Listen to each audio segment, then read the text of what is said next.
Good afternoon and welcome back. I'm sitting here in Lower Templestowe. It's a beautiful day, shops are busy, and the purpose of this video is to talk about land tax. I've been getting a lot of questions lately about land tax and how it's unfairly impacting investors here in Melbourne and why it's so unfair and should we invest in the state.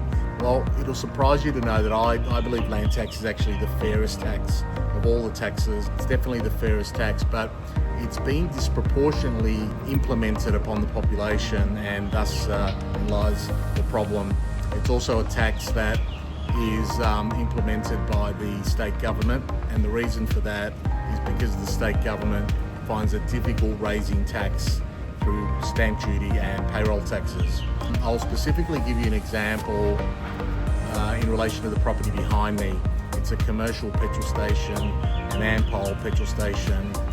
I actually spent quite a bit of time with the owner, helping him with his land tax issues. And just listen up. Okay, if you look at your rate notice, you'll see three values. You'll see CIV, capital improved value, which is the land plus the building.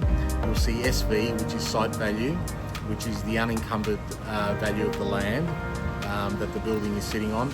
And you'll also see net annual value, which is a rental that is used, or a rental amount that is used by utilities like Yarra Valley Water to determine rates. So let's not worry about CIV value and net annual value.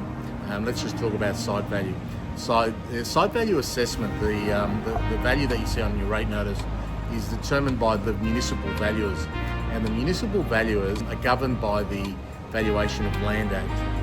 And what the Valuation of Land Act says, without going into too much detail, is it says when you look at a property, disregard the building that's on that property. So if you look at the property behind me, it's a commercial one zone. The block's around 1,300 square metres and the building's around 90 square metres. It's a petrol station. So for all intensive purposes, when the valuers come here, they have to disregard the fact that it's a petrol station, and they've just got to look at the site and say, well, if this site was vacant and if it was unencumbered, what would be the value of this vacant site if I was just looking at the site? What they need to do, though, is to take into consideration what's going on underneath the ground, but above the ground they have to assume that it's not there.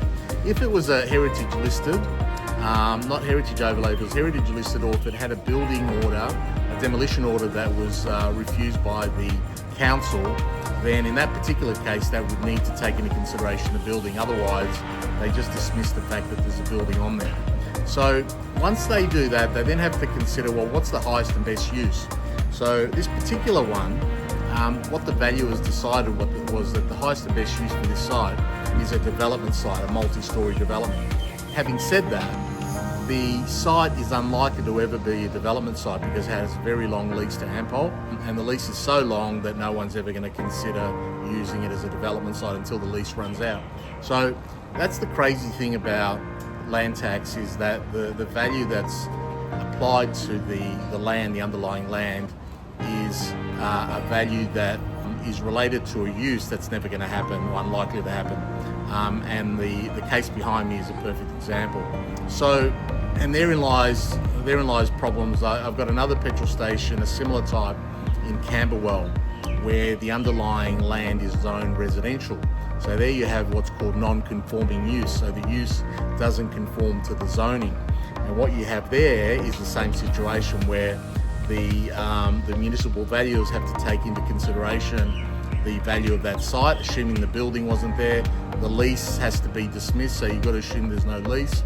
And the site there in Camberwell, they have to assume hypothetically that they can get a 10-storey building. So this is the problem with the legislation. It doesn't really make a lot of sense in terms of the use. And there were issues, some of you will know about the issue with the GPO in Melbourne. So it's a very, very important case. You might want to read up on it if you can, the GPO building in Melbourne. But why do I think that land tax is the fairest tax? I really do believe it's the fairest tax because it's an equitable tax. So it means that if I own a property that has a site value of $3 million and someone else has a site value of $1 million, I theoretically should be paying 3 times the amount. And that's an equitable thing, so it means that people pay tax according to the value. But unfortunately, not everyone pays land tax. If you own your principal place of residence, don't pay land tax, and that makes up probably close to half the stock on the market. Also too, what it means is when the government imposes taxes like that COVID land tax, for example, investors are disproportionately affected. So the issue with land tax is it's fair, the way it's applied to the population is unfair. So it means that some of us pay a lot of land tax and others pay nothing, very little. So therein lies the problem. So it's the implementation, not actually the tax itself. Hopefully this explains a few things. If you have any more questions, feel free to call me. If you like this video, click like and subscribe. Starting a theme called Technical Corner, where I'll spend a lot of time talking about technical issues, in particular valuations, how to value property, things to look at related to commercial property, but also residential property. Thanks for your time.